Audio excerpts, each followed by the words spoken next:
project is on the N7, which is a strategic route between Cape Town and Namibia, and we're sort of halfway towards Namibia in the KLAWER district.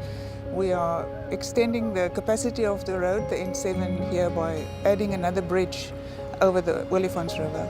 The project started about 5 years ago, in 2013, with the appointment of the designers, the consulting engineers.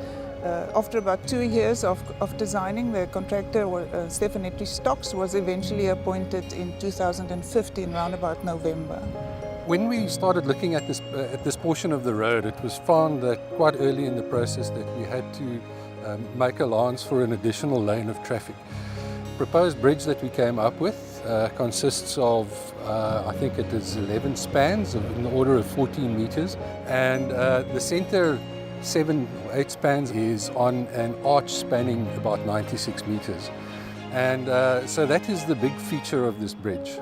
We also try to make the bridge very low maintenance, so we try to remove all the maintenance high components of the bridge. The most challenging part of the design is basically the arch itself. So you've got all these loads coming down onto the arch, and they have to be transferred into the ground around it.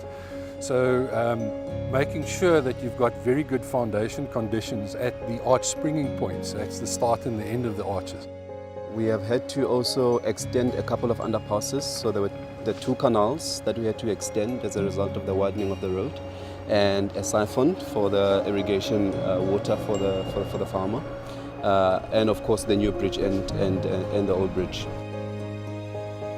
The total project cost is 161 million, all inclusive, of which about 60 million was already spent on SMMEs.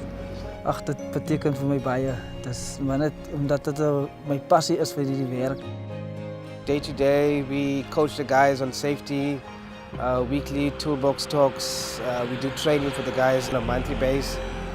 Where the guys are falling short, we coach them through our safety system that we have in place. We have a huge economical input in the area by appointing local people to assist with the poverty alleviation.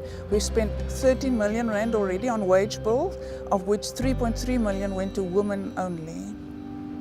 The project was running for 3 months. We had a bit of extension of time, but it's due to finish in November 2018.